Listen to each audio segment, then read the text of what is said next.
What's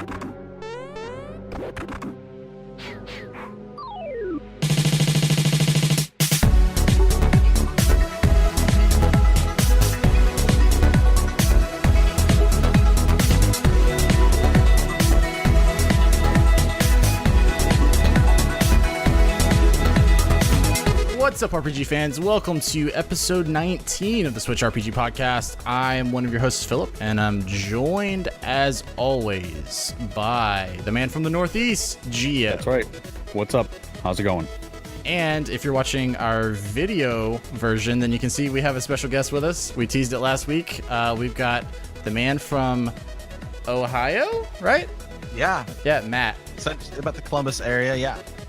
And Matt, why don't you tell us, you've got a bunch of shows. Why don't you just give us the short rundown?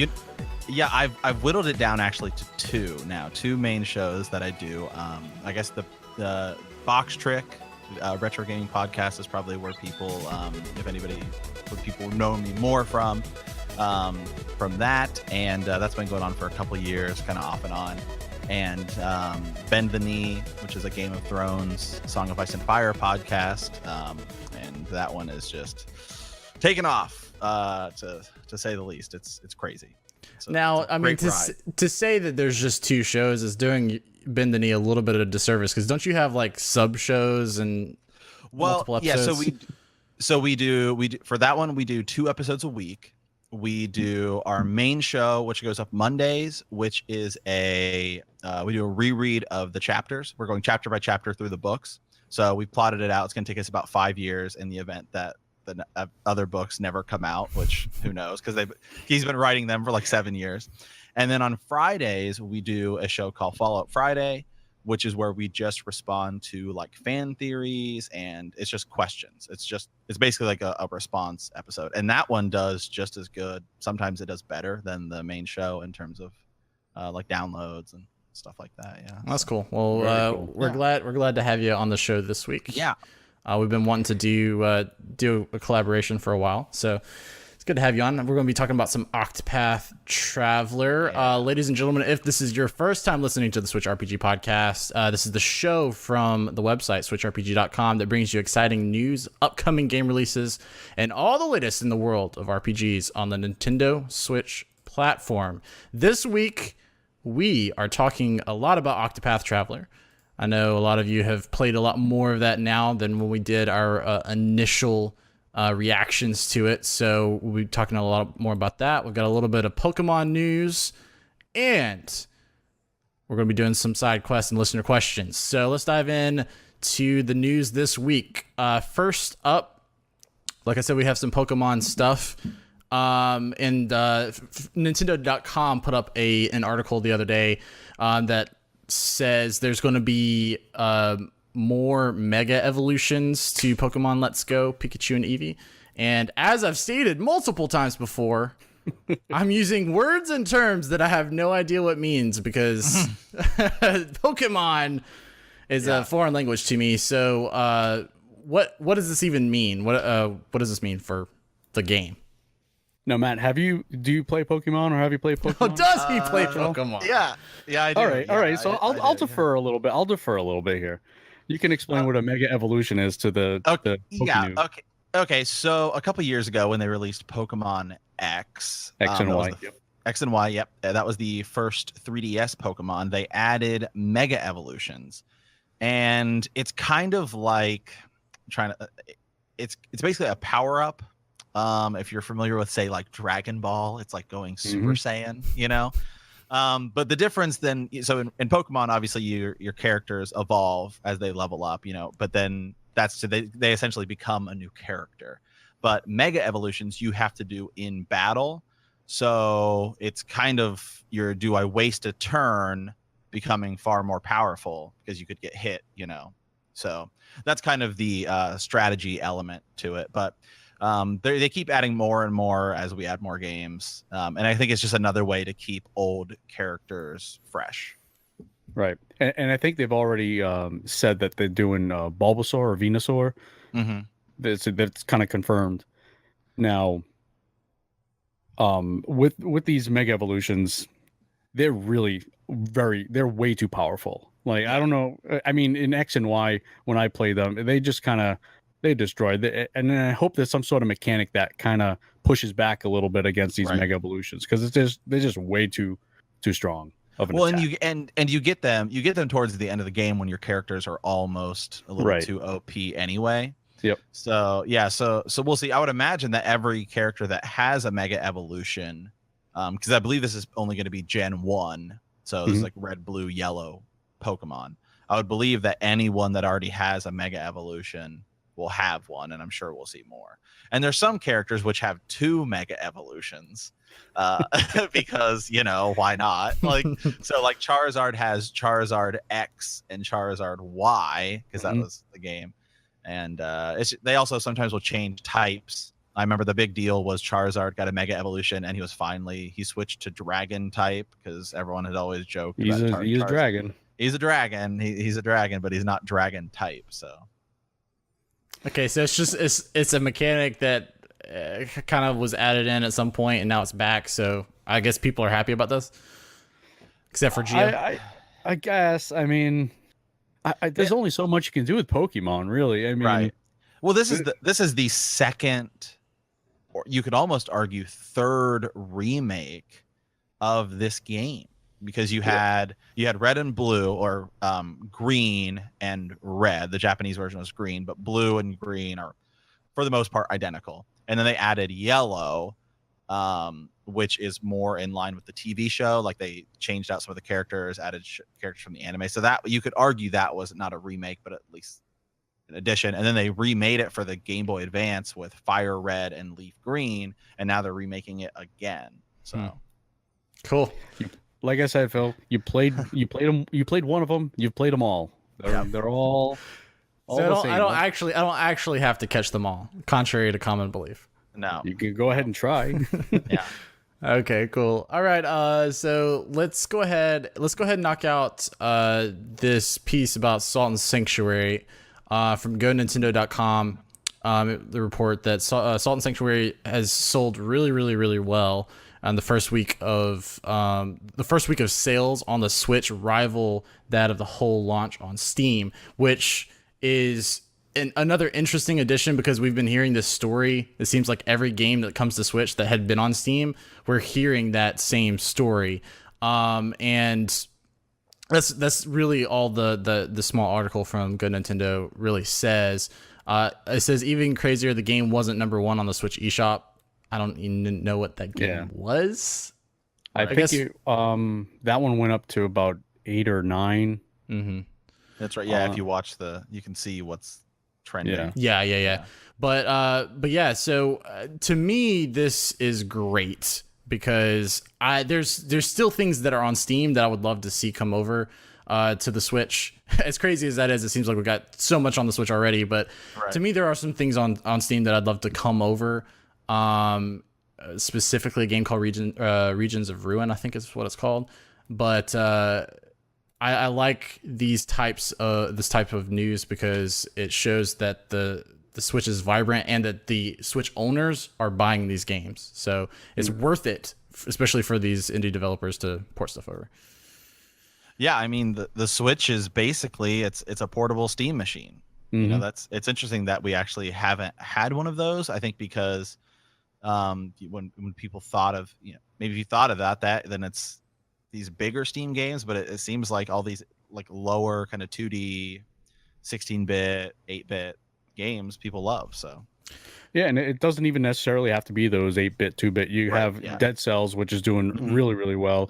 Then you have Child of Light, which is coming. I cannot wait for that. I cannot wait for that. That is literally the one game I was like, I really hope Child of Light comes to Switch, like a year ago. And now they've kind of just said they're making a second one with that little sneaky little pick there. So games are coming, and it's coming. The portability factor must be, high and away the reason why, I think. Yeah. Now, Geo, you said you talked a little bit last week about Salt and Sanctuary. You're enjoying your time with that? I am enjoying my time with it, and I'm also hating my time with it. It is an incredibly difficult game. Yeah, it's it's harder than Dark Souls. And I'm not saying I'm like the best Dark Souls player out there, but this game, I don't know if it's because it's a 2D space rather than a 3D space, so it makes it a little difficult to dodge and you kind of figuring all that out. But man, I am taking a beating playing that game. Are you playing it? Are you playing it docked?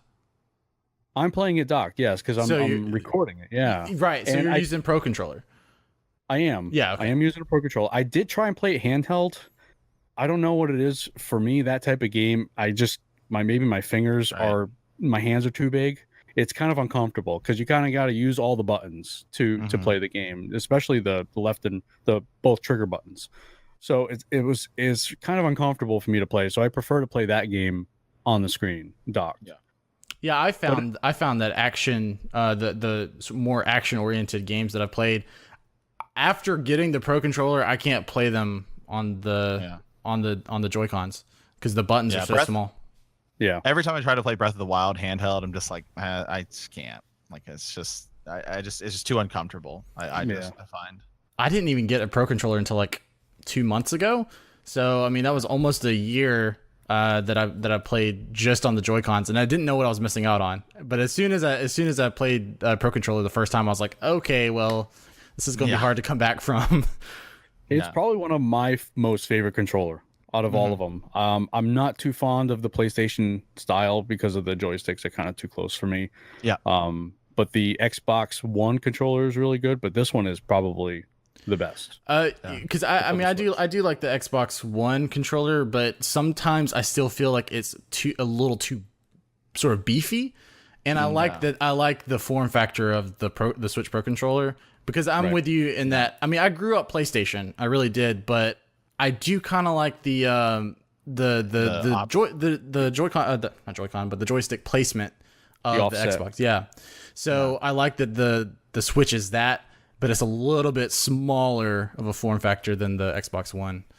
I guess I've got the One S. Yeah. One S. Yeah. I don't have the nice Elite controller or whatever. I know a lot of people love that. Man, that's a lot of dinero. Yeah, it sure is. It sure is. All right, so last off, we got a little piece here from NintendoEnthusiast.com. And this is a very interesting article because it sort of details Square Enix's reaction to Octopath Traveler's success. We talked last week about how it's already eclipsed the 1 million sales mark. And that was to sellers, not necessarily consumers, but it's sold out so much that it might as well be 1 million to consumers.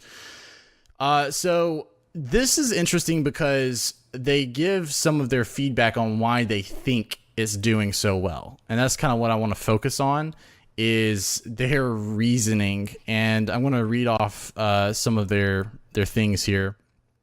It said, it gives us a quick rundown. It says that the sales are stronger than their pre-sale forecast, that higher than average ratio of download version versus packaged.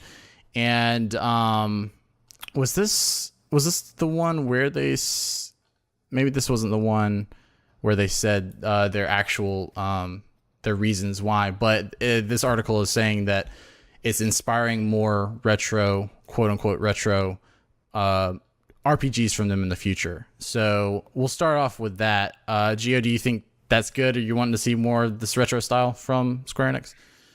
I do, but it kind of makes me feel the lack of quantity that they put out there almost makes me feel like this was, and you'd mentioned this before, like a proof of concept. Like, all right, let's just see if this is going to do well. And it did. It blew up, and they weren't prepared for that. So the retro style, I think, with the added flair of the HD, 3D, 2D, I don't know what to call it anymore. That added flair was a major selling point for them. And I think they've realize that now, and like you had mentioned before, this is definitely kind of their proof of concept, and it seems like they're gonna push forward with that. Matt, are you excited about the possibility of more games like this from them? Yeah, absolutely. We'll talk more about this when we kind of talk go deeper into Octopath, but I kind of look at it as like the opposite of Final Fantasy VII, because you remember Final Fantasy VII was 3D polygons on 2D like pictures, right? And that's like how they did. And so this is kind of the opposite, where you have 2D sprites in kind of 3D backgrounds, and I like the way it looks. I think it's super cool. I am surprised at.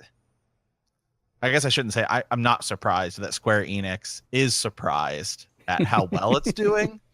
It's like for years people had said we want a Final Fantasy VII remake, and then they did it, and it's like, you know, top trending thing on Twitter, and they're like, oh well, we didn't know. And you know, it's like for years people have said remake Final Fantasy VI, and this comes out and it does really well. And they should also know, I think this is the same team that did Bravely Default. Yeah, and Bravely Default got really good reviews, and everyone said this is the best, you know, like one of the best Final Fantasy games that doesn't have Final Fantasy in the title. Final Fantasy in it. It could have been Final Fantasy Bravely Default, and you know, everyone loved it. So.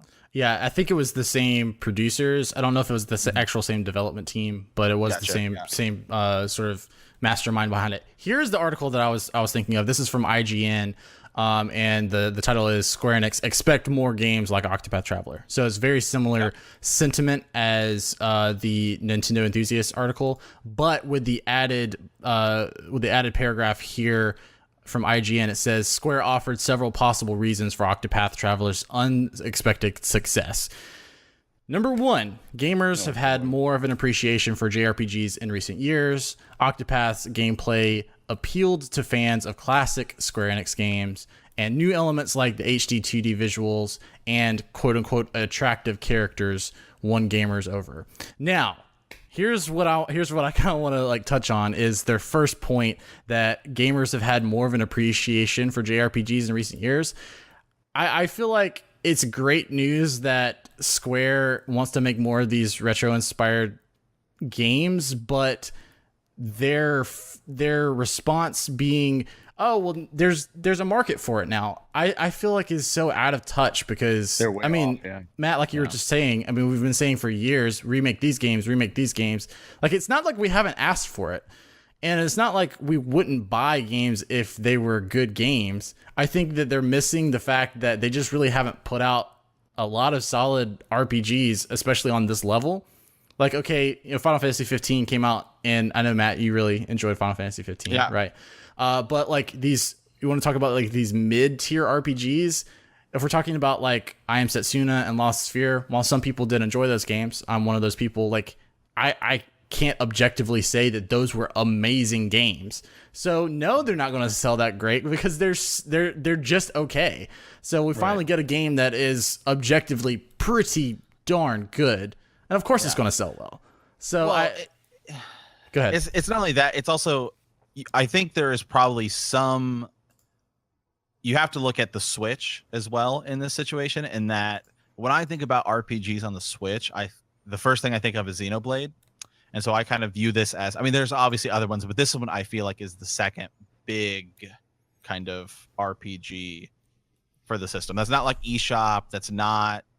It's just like, when I think of the Switch, boom, those are the first two I think of. Right. But, you know, going off what you said about Square has not made good RPGs since like the PlayStation 2 era. Like that console generation. If you look at the PS3, 360 console generation, there's gems in there, but I mean, Final Fantasy 13, The Last Remnant, so even something that wasn't a like Final Fantasy title but still from Square, didn't, you know, bode so well for them. And then they had, you know, kind of weird stuff like Final Fantasy Type 0. Mm-hmm. You know what I mean? Like, it's just that Square didn't really do a great job in the RPG side, because I think they were kind of building their other franchises like Tomb Raider that they bought, and you know, they did a lot of acquisition during that time. You could also maybe point to the fact that the video game industry in general also kind of suffered around that 2008, 2009 economic downturn period. So, I mean, it became really expensive. A lot of companies went under. So I think as a publisher, Square has done really well. You talked about acquisitions. They made some great business decisions, but on the development side, you're totally right in that it feels like, I would even say into the PS4 generation. Like I feel like the PS3 generation as a whole was sort of a miss for the most part. Outside, I mean, for Final Fantasy, RPGs. for RPGs, and that's what I'm talking about. Yeah. But even into the PS4, I think this is sort of like their first big step. I mean, outside of Final Fantasy 15, the West, we haven't seen a Dragon Quest. So I mean, Octopath Traveler is sort of the first, thing it seems like they've put any effort into in that time. As far as the bigger consoles go. And real quick, just if you think about Final Fantasy 15, is that Final Fantasy 15, its development cycle was that it was like a spin-off game of Final Fantasy 13. Mm-hmm. So it was just had this really long development cycle because they just were kind of like, yeah, we'll get to it. So, and then they were finally like, yeah, okay, I guess we'll. Yeah, I mean, technically that was supposed to be a PS3 era. Yeah. So, right. I mean, but I don't even know how good it would have been if it would have come out under what it was supposed to have been.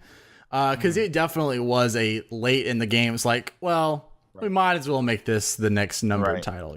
Let's get as far away from 13 as possible. So, now, real quick, as far as Octopath goes, because this was sort of like the third point here, is that the HD 2D visuals and characters won gamers over. Do you think Octopath would have had as much success if it wasn't the HD 2D? If it had just been really pretty 2D, really pretty like 16-bit. Do you think it is the actual 3 dimensions that actually sells the game? Yes. You do? Yeah, I do. That's what sold me initially was the look of it. I do too. Actually, I when I first saw it, I was like, that was kind of weird, and it was because of the shadows on the side. I was like, I can't get past that. The first thing I did when I played the game, I was like, the fact that they made a feature to turn that off was like the best thing. But I tried out the demo, and that was really where I was like, okay. Because when I first saw the trailer, I was like, I don't know if I like this art style. And then once I played it, I was like, oh, it's great. Okay. I was just wondering if, like, you think part of the success is the almost pop-up storybook look. Diorama look, yeah. I think that's what initially brought in a lot of attention, was that look, because there's nothing really that kind of looks like that. So yeah. True. And if you think about when it was shown off, it was shown off at that Switch Direct that was like the one finally explaining what the Switch really was, and it was like right in the middle of it, and it was like a short little teaser, but it was so drastically different from everything else that it was like kind of easy to remember that one game. Well, and it was like, oh, Square, looking like classic Square, And it was called Project Octopath Traveler at the time, whichever was like it seemed like the dumbest name you could possibly have. I thought there was no way in the world we would get to release and it still be Octopath Traveler. I said that Gio, was that like episode 1 or 2 where we both were just like, there's no way, and I ate those words. I ate them. So it makes sense though. Now having played it, it makes a lot of sense. It's just too literal. That's my problem with it. It does sound like a translation of a name. There's like sometimes translations like in English don't quite make sense because it's so literal, and it's like over there it was abstract and now we just made it literal. That's what it feels like. It is kind of a ridiculous name to explain to someone that doesn't like really do video games. Like, because I was getting it for my birthday, for my brother. My brother and I always exchange gifts on our birthdays and Christmas, or games. And my girlfriend, I was like, oh yeah, my brother's getting me this game. She's like, oh, what is it? Thinking it's gonna be like Mario or something. And I was like, Octopath Traveler. Like, sorry, I asked. At least it didn't have project in there. Right. Yeah. It sounds like a Kingdom Hearts title. Like at least it's not one of those. Yeah. All right. Well, we've already been talking about it for a few minutes, so let's dive into sort of the featured discussion here. And let's start it off by Gio and I have already sort of given our initial thoughts on the game. Gio, you dropped a little bit of a hint that you're gonna have something interesting. But let's get Matt's thoughts. Just Matt, what's sort of your takeaway from Octopath Traveler? Well, I'll say this. Today, I was been plowing through it some more. I'm not, I haven't made it to like the final end chapter when you beat everyone's story. I'm now 6 of 8. Pretty good. Yeah, so I've been working on it a lot. I love it.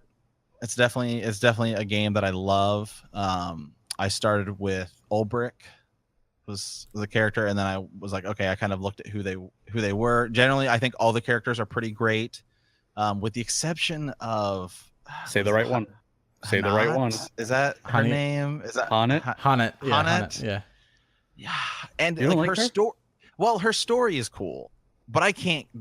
It's the language, like this like old. Oh, I am the same way. That was my first. That was my first thing. It would be fine if everyone's was that, but it was like, so when I got to her thing, I was like, wow, this is so different. Because I was gonna pick her first, and then had I picked her first, I think it would have been okay with it. But I was the complete opposite though, because I picked her first, and I got concerned because I didn't play the demo. I got concerned. I was like, wait, is this gonna be the whole game? Yeah, it's gonna be like this. And I actually changed from Hanet. One, because Gio said that he started with Hanet, so that was part of it. But then the other part was like, I can't live with the Old English. Yeah, so I'm waiting to do her. I have her and Cyrus to do. Those are my last 2. So I want to do hers first because I feel like, you know, the scholar is going to have some bigger kind of insight. So I guess that'll kind of bring me to like the chapters. The way they have it broken down into chapters, I think, is actually really good, because you get a kind of. So I just kind of did my main 4 characters, which was Ulbrich, Ophelia, Therian, and Primrose. I kind of just like did like I would do them like chapter 1, chapter 2. Yeah. And so now once I finished them, I was just like, all right, well, so I'm just gonna sub somebody else in, and then I can kind of like plow through theirs. I'll just go straight through. Right. So I think it works both ways. I think it's kind of cool to do it both ways. The problem with the way they do the chapters is that there's only 4 of the chapters. So you don't really get to build this big story, and more often than not, it's like completely obvious as to what's going to happen. And so when there's like a plot twist, it's like, oh, I didn't see that coming. Like, you know what I mean? So like that happens sometimes. But again, I still like everyone's story so far. I haven't finished everyone's yet, but for the most part, I think they're pretty cool. I found it interesting once I beat this. So I finished Ulbrich's first, and then I finished Therion's. And when I finished his, and they had mentioned like the gate of whatever, which I'm sure is going to be the final post boss or post kind of game, and then their stories all come together. So then I was like, oh, that's really cool, because for the most part, it felt like everyone's story was just segmented. Yeah. Right. And so it is cool that they're all going to come together and do something. So it's a little late though, right? In the game for that. Don't you think? I don't know. I think it all depends on how you play it. Yeah. Is kind of thing. So the first thing I wanted to do was like, I want to go get all the jobs. So the first thing I was like, I need to get all the characters, and then I want to go get all the jobs. And then I wanted to go get the harder job classes. So I grinded a bunch, got those, and some of those battles are hard. And so then I was like, all right, now I'm going to finish everyone's story. So, but I don't know. I think it just depends on how you play it, I guess. And I think that's kind of the cool thing it has going for, is you can play it in all these different ways. Yeah. Right. And that's one of the things I do like about it, is that the way you've played it and the way I play it, very different. They could be very differently. And not everyone is going to play that game the same. I mean, one major issue for me for that game is the stories are incredibly simple. They're not complicated at all. They're not complex. So for me, the storytelling is a little lame, to be honest. But I don't know. The stories are just kind of uninspiring for me. Yeah. And it's kind of held me back from playing it too.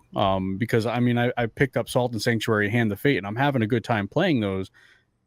And I'm not going to play Octopath. And it's just like, I don't know what it is. I got to my chapter 2s, and I don't know. I'm just having a tough time getting back in. Maybe that's what it is. I just need to get back into it, and I'll roll through it. But I'm playing it simultaneously with Cosmic Star Heroine, and it is just. I mean, Cosmic Star Heroine is obviously not developed by like Square, and it's been out for a while. But I really like it so far as well. I really like it. I was lucky enough to get a review code. It comes. I think it launches tomorrow, based upon when we're recording this. Yeah. So this comes out Wednesday, so I think it came out yesterday. Yesterday. Yeah. And so it's more of a traditional just RPG. It's really cool, and I'll have a review for it later, but it's just totally different, like different approaches to it. And I think I never tried to discredit like developers for trying something unique, and I think that is kind of what they did here. They tried something unique, but so I don't know, the stories, I don't know. Sometimes I will say with the chapters is that sometimes, like, I'm trying to think of like Primrose, like her second chapter I beat and I was like, that's really short. And then the third one, I was like, wow, I'm sitting through like half an hour of dialogue. And so they're not like evenly spaced out. Right. I think I think for me, and I want to be careful here, for me, sometimes the themes that each story were covering felt a little inconsistent, because you would have one that's so like lighthearted, and then one that's like Primrose that's like super dark. I mean, even just chapter 1 Primrose is just like, oh my god. But chapter 2 Primrose, I was like, wow, that was not where I was like that to go. Yeah.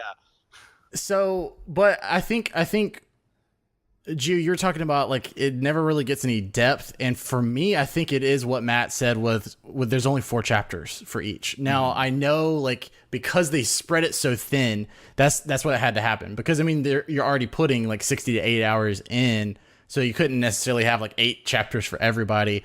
But I think that is kind of what's holding it back, because you just, it's really hard. If we were to say there's like 80 hours of story and there's 8 characters, that's only 10 hours per character. It's really hard to tell an incredibly deep story, unless you're Banner Saga, in 10 hours.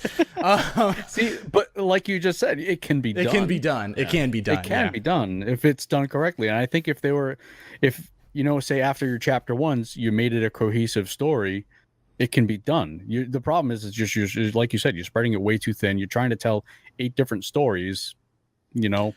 That's what's going to happen. Yeah. And here's what I think could have helped. And I've said this from the beginning, and I've read the people that have said, if you don't think there are character interactions, you're not playing far enough, because you do have the party banter and you have all that. I get that. I'm not discounting what that is, but what I mean when I want what I wanted with character interactions was, as soon as you recruit a party member, I want like dialogue explain, like not just telling me your story, but us having a conversation, so it feels like one person is picking up another person, give them a reason to join the current party.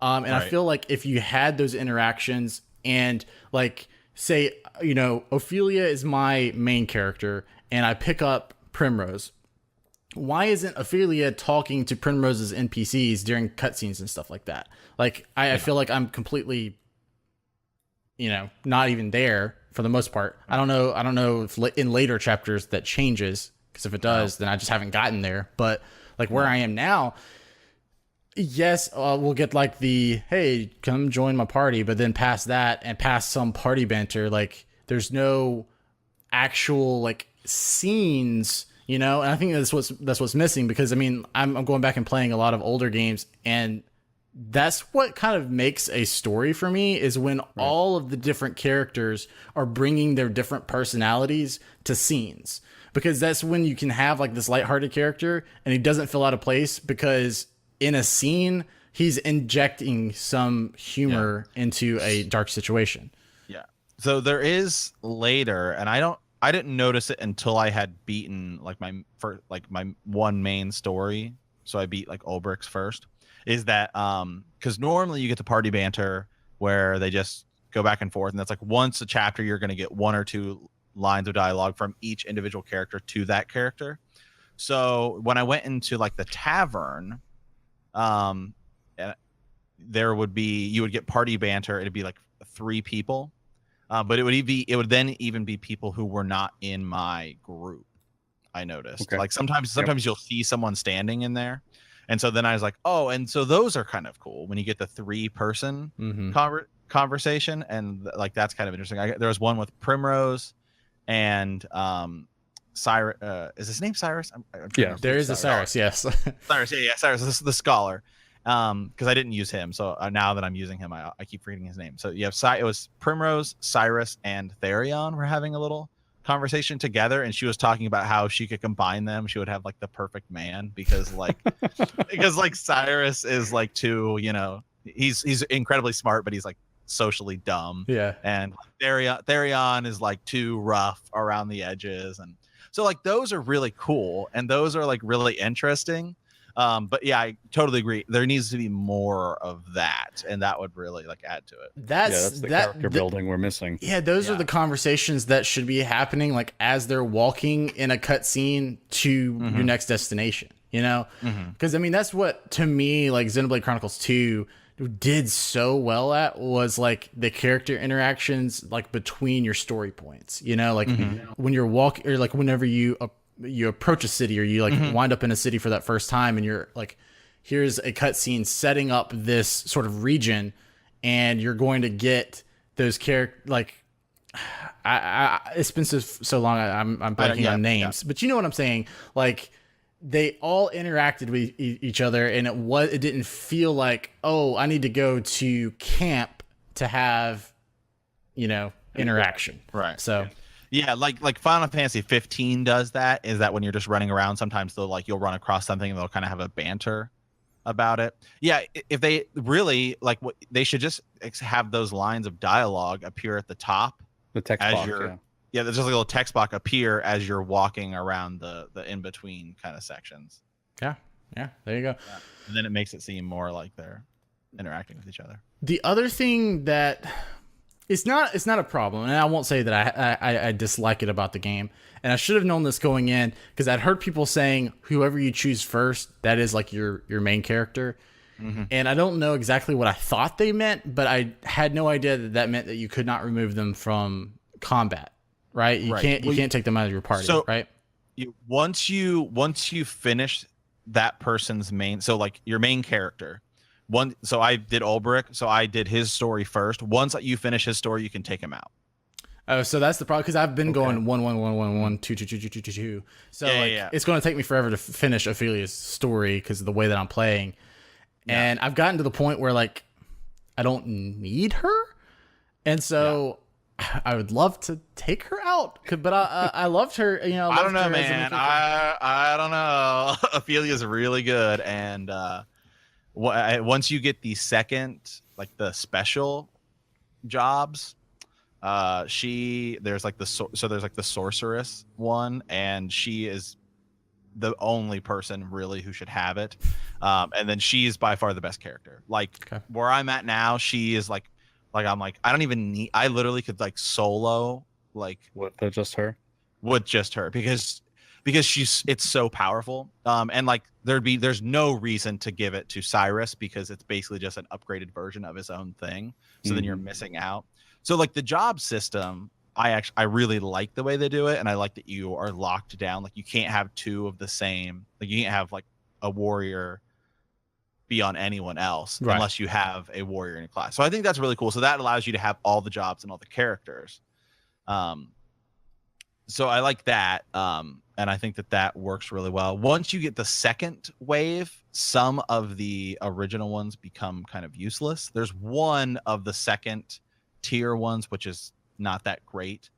And so I actually don't even use it. I use the apothecary because it's sick. It's like the fact that you can poison these really high level bosses is like the most useful thing you can have in your party. He's probably the biggest problem I have with the game. His story is so weak, but his character, like the actual, his abilities are awesome, but his motivations in the actual story is just, I'm just gonna go heal everybody for the fun of it. Yeah. Okay. Yeah, I haven't done him yet. No, Gio, as someone who who played as Haunted, did you use the animal capture a whole lot? Yeah. I mean, why? Matt, you're shaking your head. I don't though. I've just found myself only using her base animal. Like whatever, I can't remember his name, but I mean, I don't know. I think it's kind of useless to be. I mean, it's the closest thing to Pokemon we're gonna have right now on the Switch. You gotta use it. It's true. I mean, I guess I guess it can come in and deal a lot of damage, but from what I can see, the most useful classes are the scholar because you can do double magic damage, and then later you get the sorceress, which does triple magic damage. Wow. And so like you can hit for 3 each turn, because really what I've come to realize in this game is and this is where Hana is huge, unless you just give somebody the hunter thing, which I find the hunter useless except for leg hold trap, which is by far the most useful skill in the game. I gotta write these down. Yeah. Okay. So the reason I feel like I'm getting insider information. Yeah, okay. No. So it's really cool. So this is one thing I thought about is like early on, I feel like I was like, this game is either too easy or it's too like cheap, because you have like, in this odd way, everyone is like overpowered, but at the same time they're not, because the bosses just scale higher and higher. And the shrine bosses that you have to fight to get the second way, like the special class jobs, are so difficult. Like I was like level 60, and it's recommended that you're level 50 to fight them, and they're like still brutal hard. They have like 300,000 HP, and they get things later where they get it go 3 turns, and they will just like wipe out your team unless you are like have your team stacked to like HP like as high as possible. But leg hold trap is so useful because it forces them to act at the end of the turn. Mm-hmm. Okay. Yep. And so what you can do is then, if you know what their weaknesses are, it doesn't matter how much damage you do, you just like have to focus in to like get them to break, so that way you can like recover or whatever. Like most of my breaks are like, I need to heal my team, I need to like readjust and then defend, so that way I can like make it to the next wave. Like it's by far the most useful skill. I'll say what has been interesting for the combat with me, I was concerned in the beginning, because the thing about the combat is it basically gives you everything. Like it tells you everything. Like it's not hiding anything. And I was worried that was going to make the game too easy, but I've not found the game like steamrollly easy. Like, I mean, I've run into some stuff, and it's not necessarily difficulty spikes, because once I played it a second time, these are like bosses. Once I play the boss the second time, then I'm okay. But the first time, it's just because I think, oh, I know what his weaknesses are. Boom, boom, boom. But I don't play the strategy just right, and it just kicks my butt. So I like the fact that even though it spells everything out for you, it's still relying on you to be skillful with what you do when you break, when you don't break. Because the fact that like when you break it, it breaks it for this turn and then all of next turn, and then they immediately get like 2 turns. Yeah, right? So back to back, if it's like your last person of the turn, it may not be worth breaking him. Then break him next time. So there is still so much strategy to it. I like that about the combat, because like I said, I was kind of concerned about them spelling everything out for you, and it was just going to make it easy. But so that's good. No, Matt, did you have a problem with not seeing the HP? Like there, I mean, unless you can use.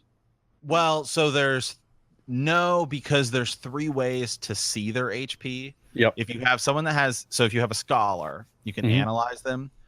But if you have a thief or a merchant, there's kind of a trick way to see how much HP Hang on, they have. I got a he's got it fit. Actually, or the hunt, you have to have, it can't just be a hunter, it has to be Haunted. Okay. So speak slowly, please. And Haunted, it's actually the easiest thing. And Haunted, I don't think it'll actually work on for bosses. But the thief has the steal ability and the merchant has the collect ability, and it will show you the percentage of your chance to steal or collect, and that's based upon their HP. So Okay.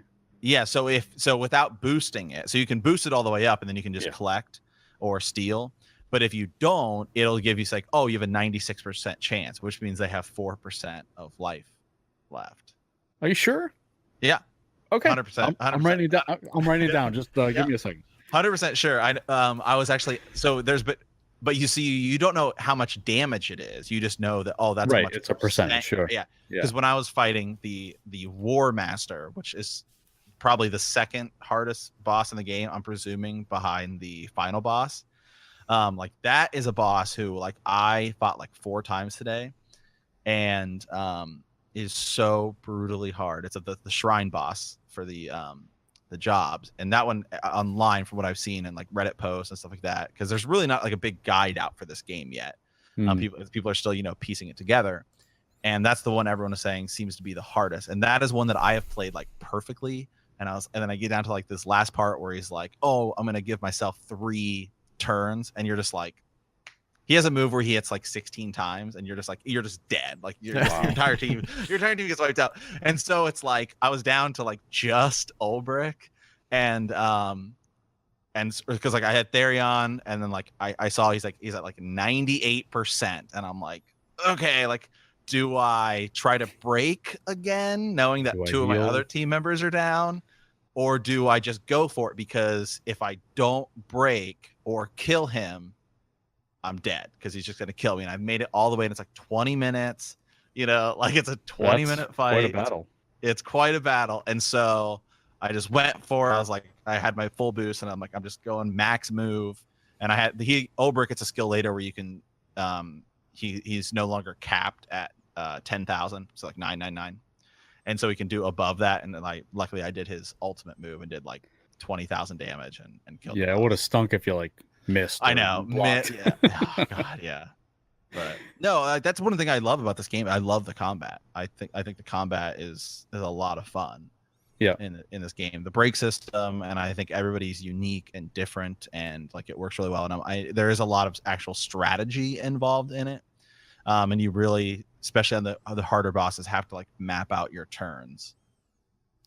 Yeah. Because I mean, like I was saying with bosses, the fact that I could lose so badly the first time, but then before I ever started again, I'm like, oh wait, okay, so I just need to do this. You can totally map out your turns. I think that's really cool.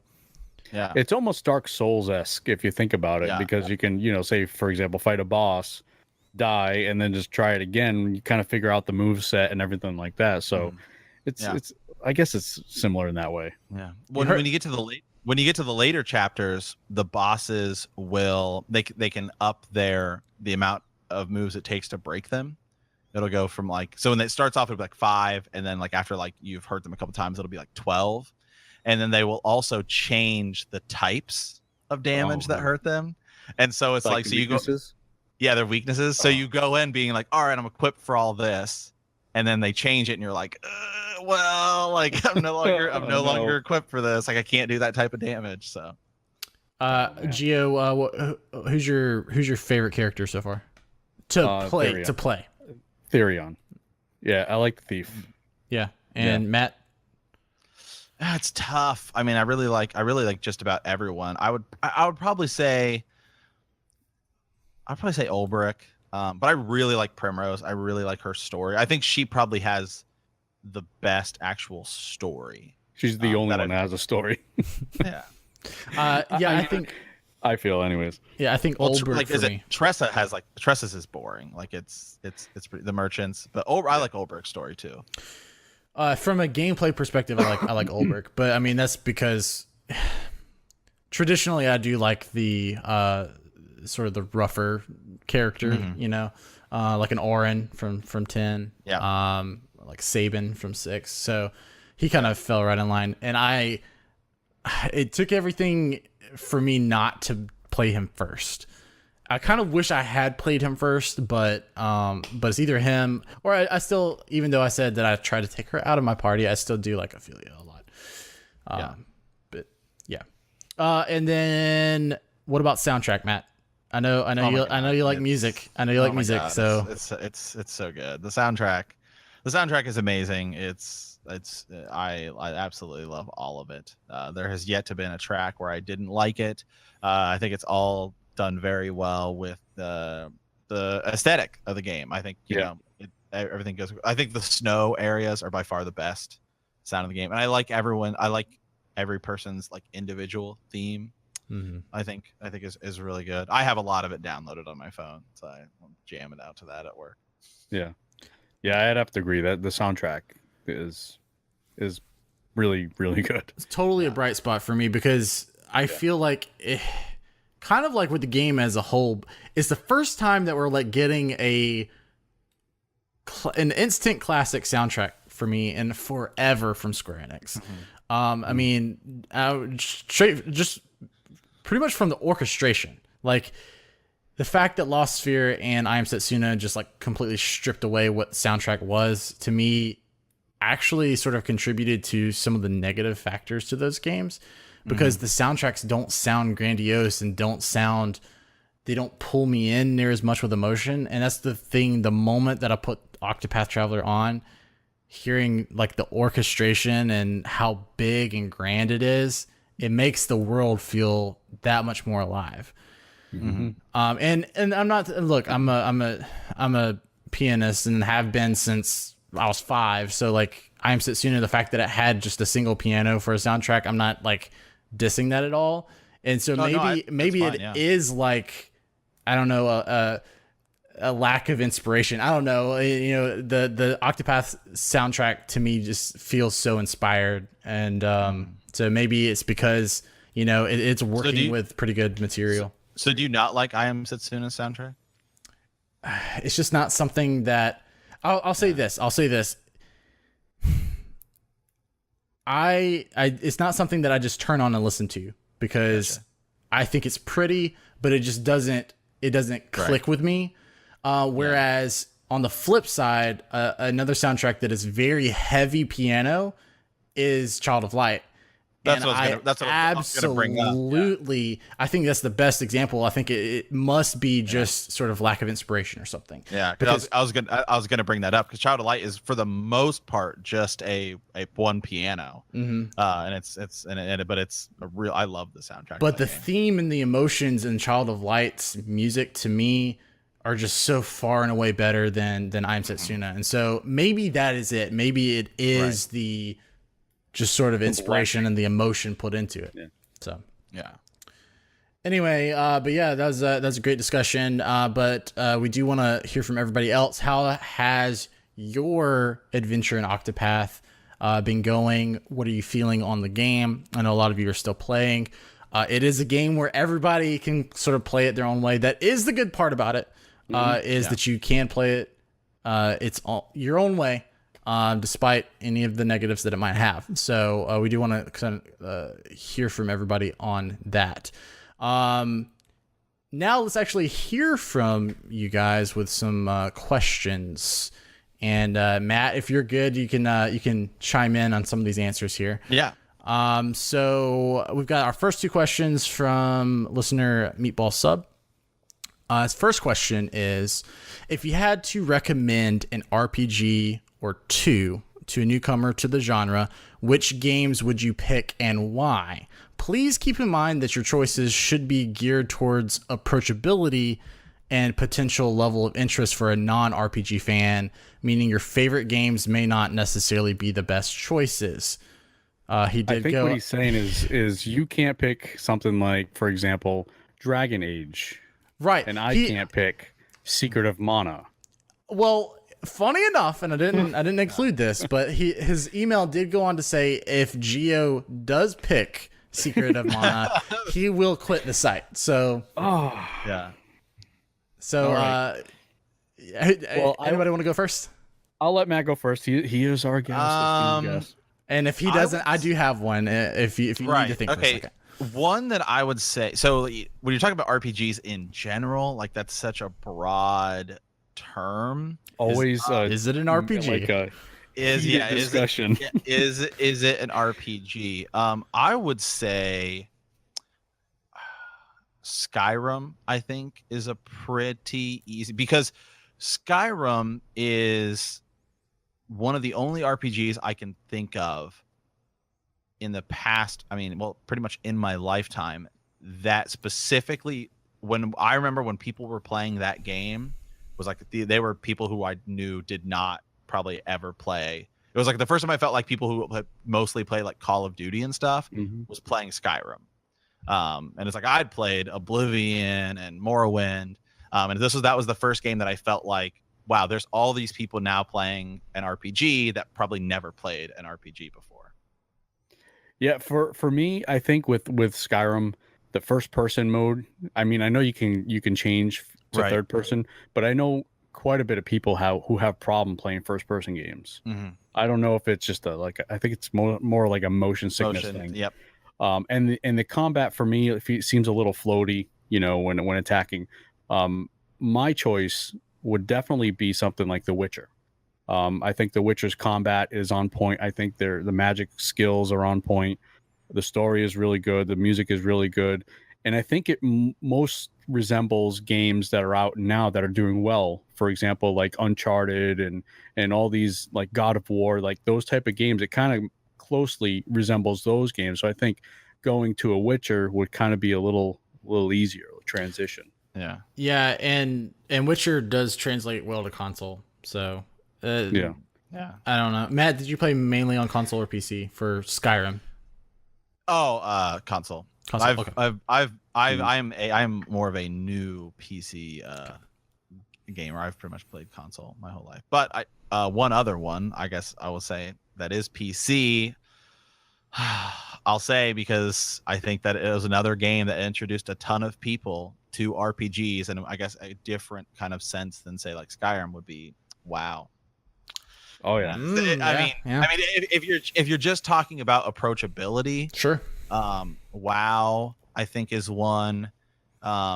Maybe Diablo, because maybe like Diablo 2, because it that top down type of perspective is something that a lot of people now are just going and jumping in and playing, like Dota or League of Legends. So if you want more of like a full experience, that is a game you could go to.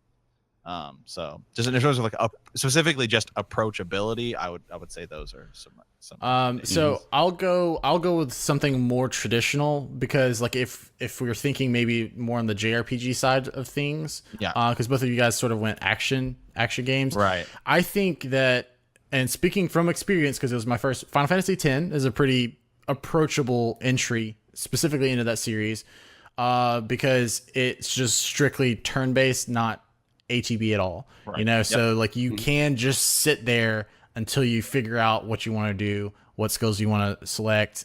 From a story perspective, it's just complex enough that it's interesting, but it's not like weird. It's not like a Kojima story or anything. So Final Fantasy X. I mean, it's got HD collections, so it's easy to play now.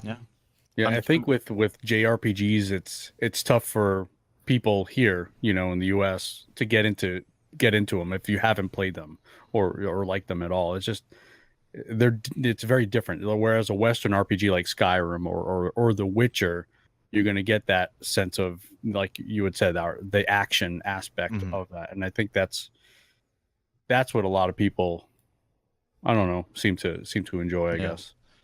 I'm going to be interested to see Pokemon Let's Go, because I think you're going to have a lot of people who just play Pokemon Go, and they're going to, now you can import your Pokemon to it, and Pokemon is a JRPG that is also easily accessible. Yes. So yeah, I guess that would have been a good answer too. It's one of the Pokemon, I had that on my list. About that, Oh. I hope that wasn't your notes on. Shoot, I gotta pick that up. All of your Octopath secrets. That was my Octopath. Yeah, now you're screwed. Yeah, that was the Octopath guide. I'll include this one to jab at Geo a little bit, but Breath of the Wild as one of the greatest RPGs to get in. Wait, is it opinion time? It's an RPG. I only say that because he says it's not an RPG. It's tough. I mean, it's the whole in this day and age, it's so difficult unless something is so clearly an RPG, because RPG elements are now in everything. Leveling up, I mean, you could argue that Madden is an RPG. You know what I mean? Just don't argue that though. I mean, your character, you're playing. It's like if you look at RPGs though, it's like JRPGs, right? You go in, you have like your specific battles, and you're just generating those 100 times. Mm-hmm. That's basically what you're doing in Madden. You draft players, they level up. Yeah, I mean, there may actually be a greater case for like FIFA. Because I play both FIFA and Pro Evolution Soccer, so. Gotcha. Yeah, there is a lot of RPG stuff in those games. And more Pro Evolution though, right? Yeah. PES, because I mean you actually train players in skills that show up in game and then stats. So yeah. Yeah. But anyway. Yeah. We can't go down this road. So following up, he's Meatball Sub's got another question here. Following up your Final Fantasy job discussion on last week's podcast, I wanted to present a question based on your responses last week. What is your favorite thief / roguelike character in any RPG or non-RPG actually? And the same goes for Dragoon, because Gio said that thief was his favorite class or job, and then I said Dragoon was my favorite. Yeah. So he's wanting to know. Dragoon is the correct answer, of course. Dragoons in Final Fantasy Tactics are so boss like. Okay, well, so that's sort of the answer. Yeah. Like, so which is your favorite iteration of them? He says that Balthier from 12 and Cid from Final Fantasy VII are his favorite Dragoon representations. Mm-hmm. He says that he loves the classic armor design of Dragoons, but he thinks Cid in Final Fantasy VII's portrayal is the best because he's just a hillbilly that likes outer space. He says he can relate. So, favorite iteration of Thief? For me in Skyrim, again, I can't pinpoint it to a specific character, but just the Dark Brotherhood in general. Just the thieves and assassins, that whole aspect of they're that similar guild. Yeah. That whole aspect, I feel like that's kind of awesome. I love the contracts that you have to kill certain enemies, things like that. So for me, I would have to say the Dark Brotherhood, and also in Mass Effect, I think 2, there's a DLC with a thief. I can't remember her name. It's not coming to me, but she was kind of cool too. But Dark Brotherhood, just in general, is awesome. Yeah, I gotta go with for Thief specifically. I gotta go with Zidane from Final Fantasy IX, just because it's the first time like that, or the thief is the main character. Yeah. So it's just interesting. He wasn't a warrior, like 8 and 7, all that stuff. Where the thief's your main guy. So I liked it. Yeah. I can't not pick my boy Locke from Final Fantasy VI as favorite thief rogue, specifically in Final Fantasy. His story in there is fantastic. You can make a case that he's the main character of the game, just like you can for all the other characters. And then this is a bit out there, but in Final Fantasy 12, I actually always made Fran my spear character, and I always made her sort of the dream character. So I got to go with Fran, because that's the great thing about 12 is you can make anybody anything, and Fran was always my Dragoon character. So yeah, it's a bit of a personal one. Every character from Legend of Dragoon is a Dragoon. So there you go. There you go. You got an entire game. Yeah, you got one game. Yeah. Gio, did you have a thief from Secret of Mana? No, I can't talk about it. So that was the other question. Because I could easily go Liliana from Dragon Age as one of my favorite thief rogue characters. She's fantastic. Yeah, always. I can't recall their names at the moment, but no, I just don't want to do it. Okay. The people are tired of hearing Secret of Mana, so I'm just done. Yeah. I'm just done. We're gonna retire it. It's been retired. It's been retired. Numbers up in the numbers rafters, going up behind him. The only thing I want to say The only thing I want to say about it real quick is I hope that it comes to Switch. I hope the remaster comes to Switch. Like a remaster or a totally something different. Like, well, not, I mean, not the Final Fantasy VII, whatever it is they're doing. No, the remake, the one that's on PS4 and. Oh, that's terrible. I mean, I don't know. I want to play it. I want to play it too. I definitely want to play it, but I want to play it like when it's. I want to play it like I want a good game. Like I heard the PlayStation is just doesn't run well. You know, it's got a lot of issues. But we may get it via the weird online. Whatever that is. Did you guys see the Nintendo show that announced that today on Twitter? The Super Mario thing. I didn't want to steal it if you guys are. Yeah. So they've been teasing on Twitter the online stuff, the Nintendo Online, and they were like, oh, you can play today. They showed a picture like you can play Super Mario 3 with the Nintendo Online service, and it's like, so like, do I have to be online to play this old game that you should have just had a virtual console? Yeah, we'll all be streaming it. We'll all be streaming the Secret of Mana. Yeah. So Secret of Mana is an SNES game, so that's what it's gonna be. We're gonna stream it just like cloud. We're gonna cloud stream these games that you can download on your phone. Well, you can't download them anymore because they just banned all the emulator sites. So nope. Now you gotta stream it. Dang. All right, and then last question is from Captain Vulgar. How do y'all feel about Bethesda's immediate Switch support with Doom Eternal?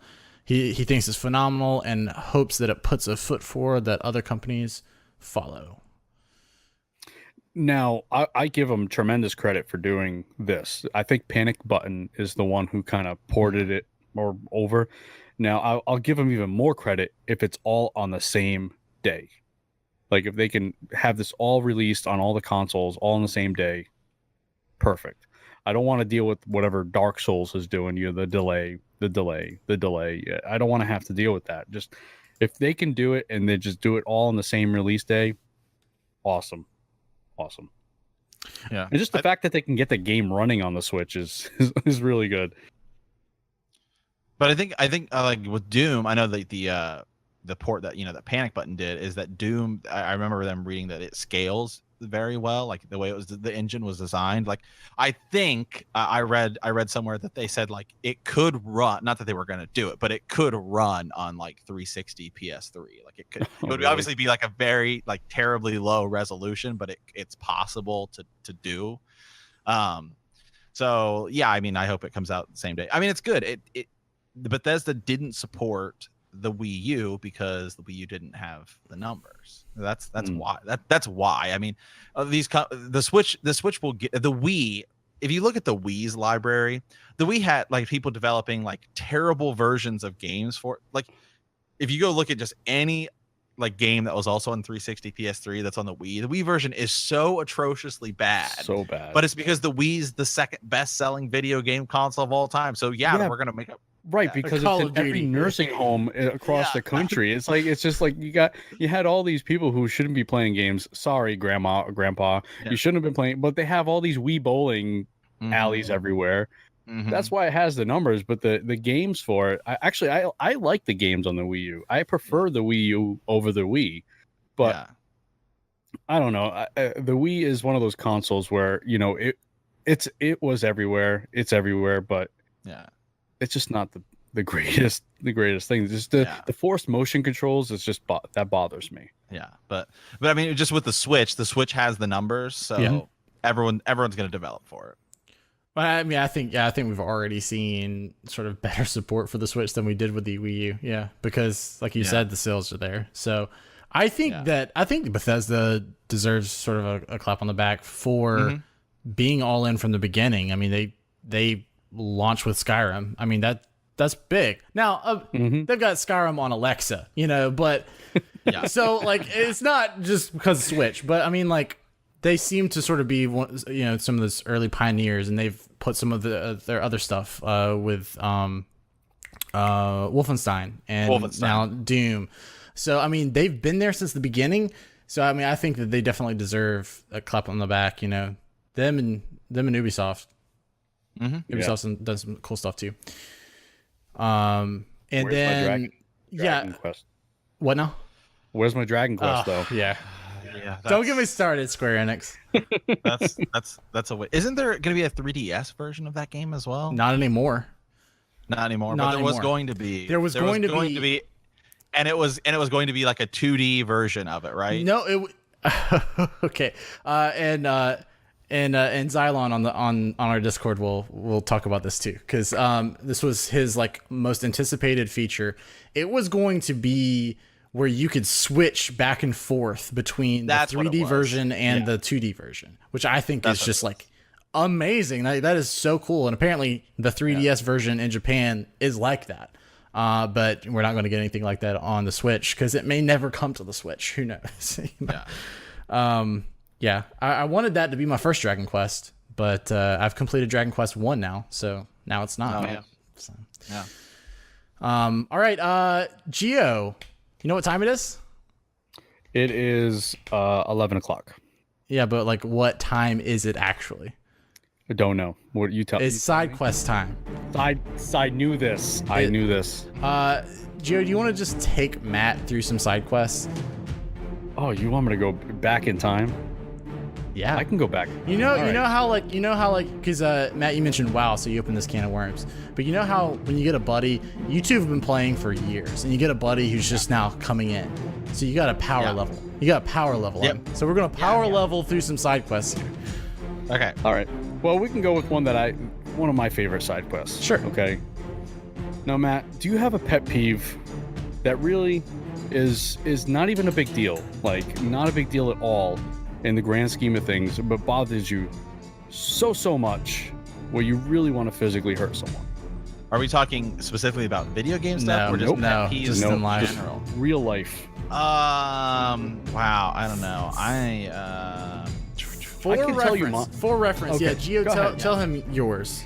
Mine is, okay, and this happens everywhere you go, every drive-through you go in, okay, you have that one car that leaves way too much space in between the car in front of them, like a half a car, a full car length. That bothers me so much. I just want to, I don't know, like take the change out of my car and just like huck it. I just want to. Oh my god. I want to hurt someone.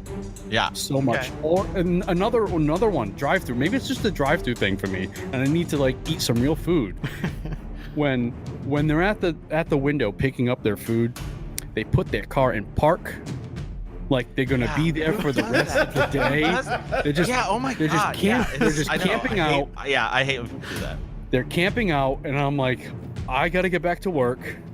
What are you doing? I'm gonna just drive right through you. Because then they have to pass. It's like they also have to pass all of the food to every single person while they're sitting there. You know, it's like, all right, you get your burger, and it's like, no, just pass the bag and just be done with it. Yeah. Oh, I definitely have one, and it works in a couple of scenarios. I don't know what your female listener population is, but ladies, the way the men's restroom works is, there's like 5 urinals, right? And it's like, okay, I pick the one closest, and then when somebody walks in, you go to the third one, or you leave a space in between. And the same thing goes with like treadmills at the gym. Like I've gone into the gym before, and it's like, like Planet Fitness, and you've got like 30 treadmills in a row. And like I've been in there with like no one's there, and like somebody will come in and they go to the one right next to me. It's like there's literally like 20 like things open. Why are you standing right next to me, buddy? Like what is going on? I hate it. I'm trying to work out here, okay? Like Gio, that was my actual pet peeve on our show. But because like you said, it translates to so many different situations. Mine was empty movie theater. I sit down first, then somebody comes in a completely empty theater, and you sit down either next to me or in like the row like right in front of me. There's an empty theater. Pick 100 other seats.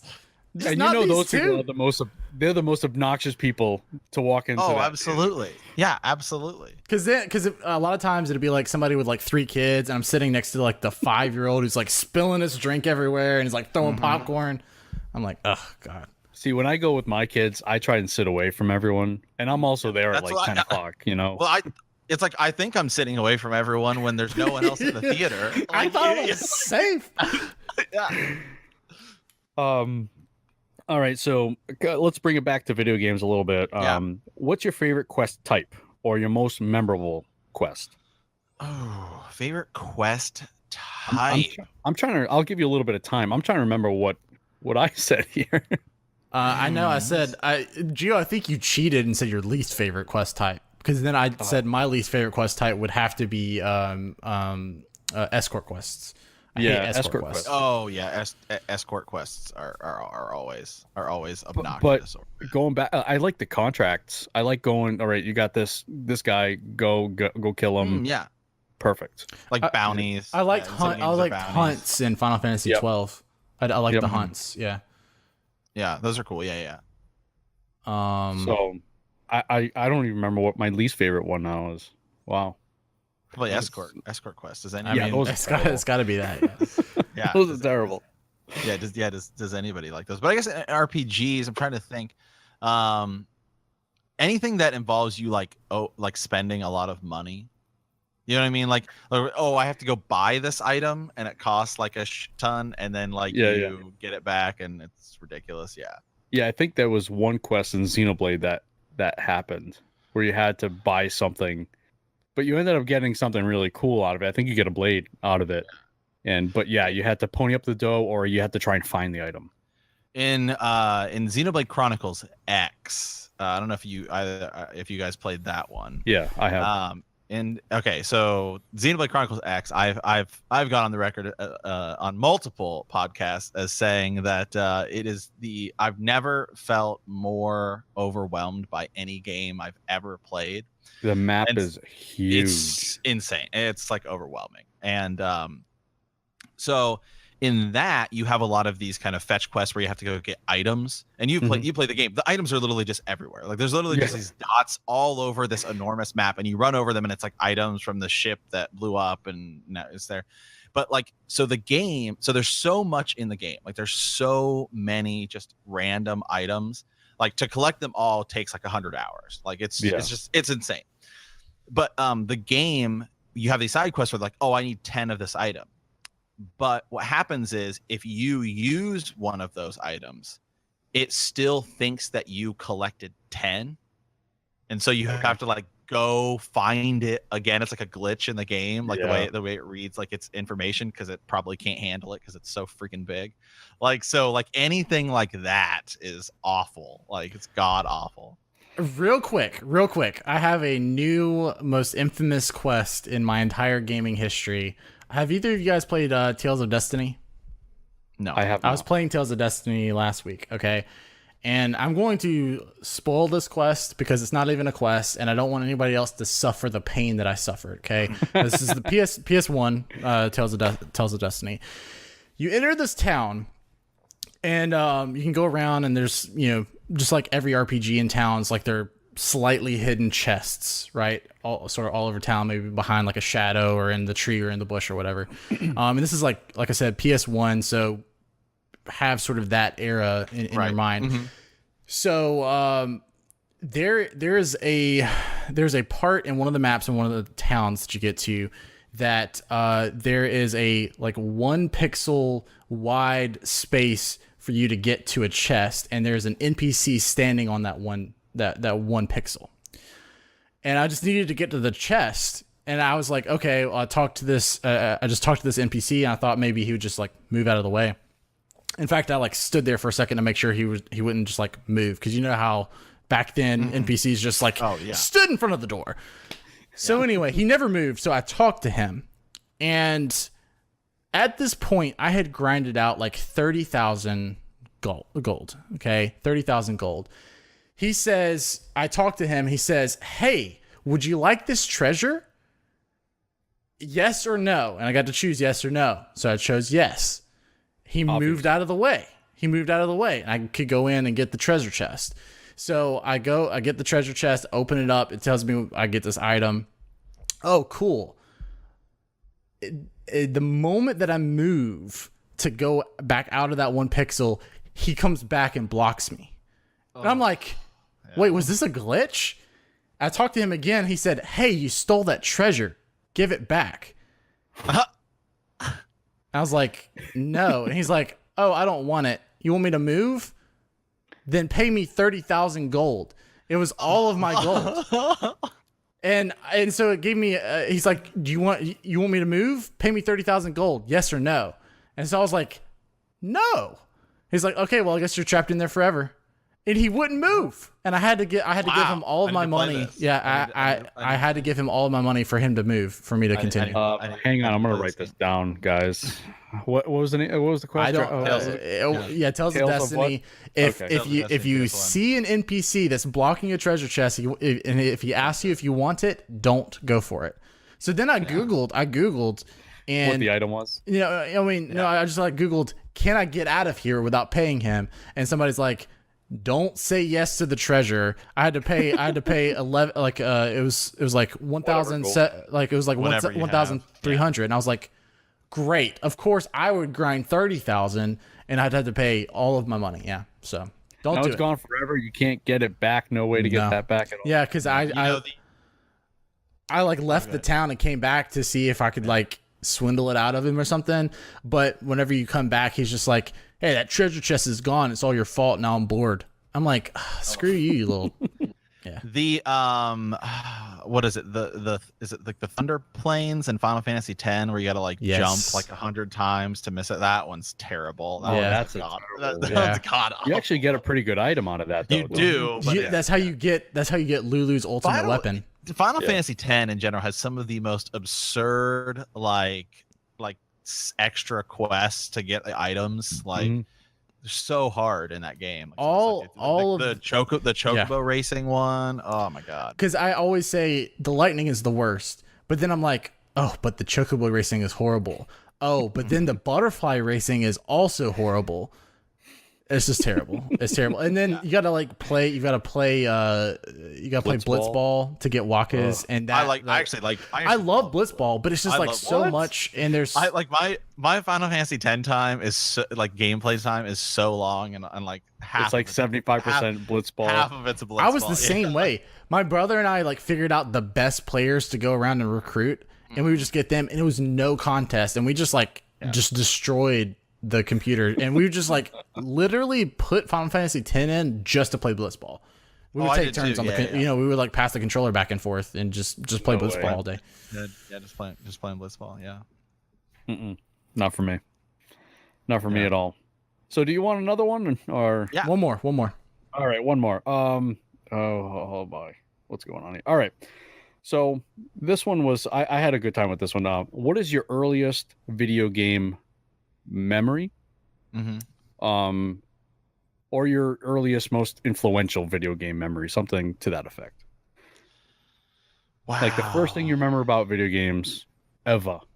It's probably original, one of the Super Mario Brothers, NES, NES. Do you remember going to buy it and the smell of it? No, it was I definitely I played it down in my basement because it was where it was. It was you had the TV down in the basement, my brother set to channel 3. Yep. Yeah, set to channel 3. Yeah, so a lot of early NES was definitely some of that stuff. Then I got a Sega Genesis, and that changed my life. Oh, you crossed that's yeah. Oh yeah.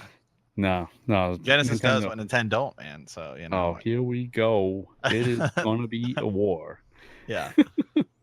I was a Genesis guy growing up. Well, you had Blood and Mortal Kombat. That's about all you had. Mine was going to actually buy the console with my father. Just that whole. I just remember doing that, and one of the other things I remember is just there are some companies that still do it, but having the instruction manuals, I mean, I know it's kind of obsolete now. All the tutorials are kind of in game and, whatever. Right. But I used to bring those things to school and just read them oh, yeah. it was awesome.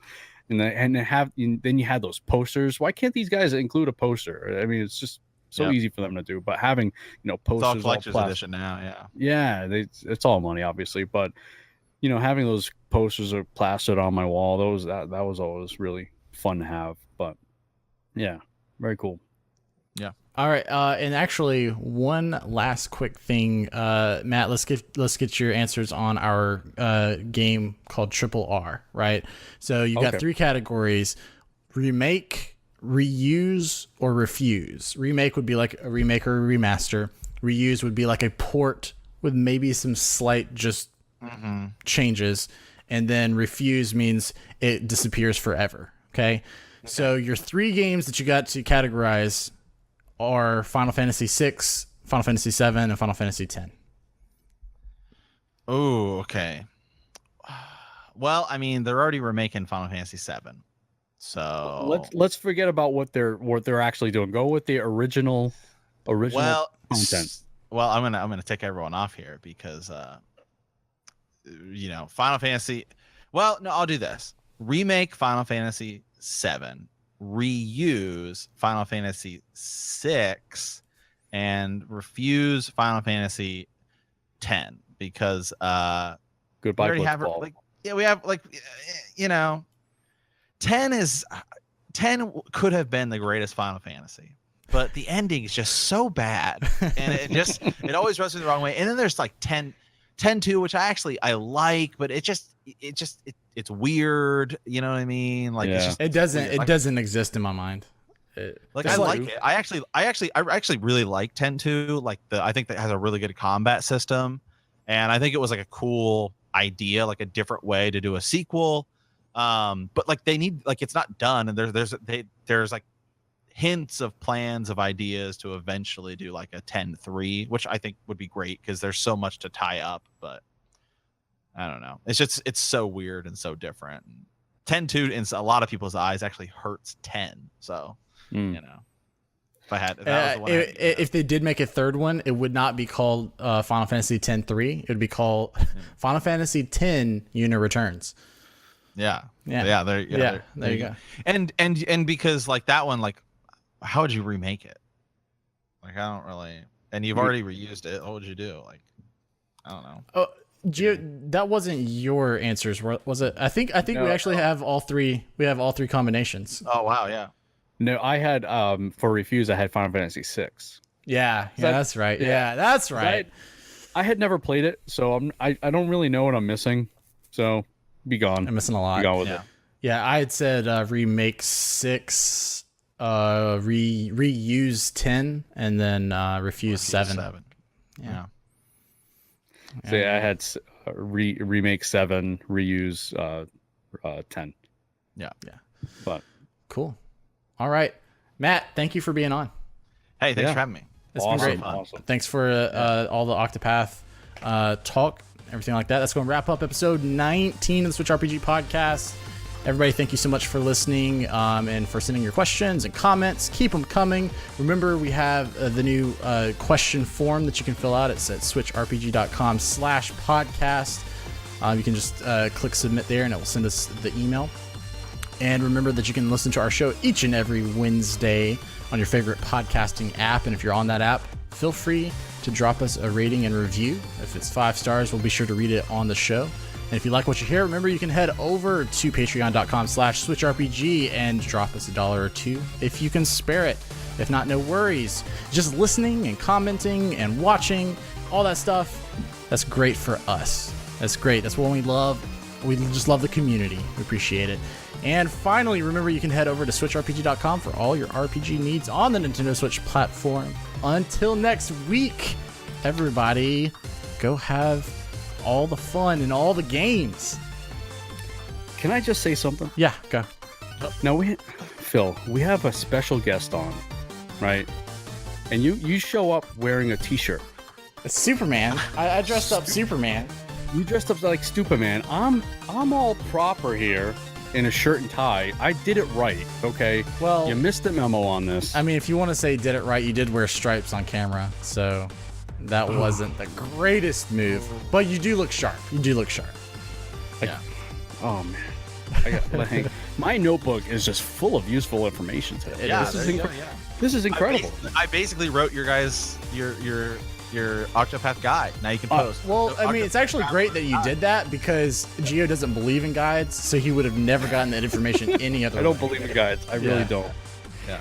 Anyways, yeah, See you, thank you. everybody. Bye.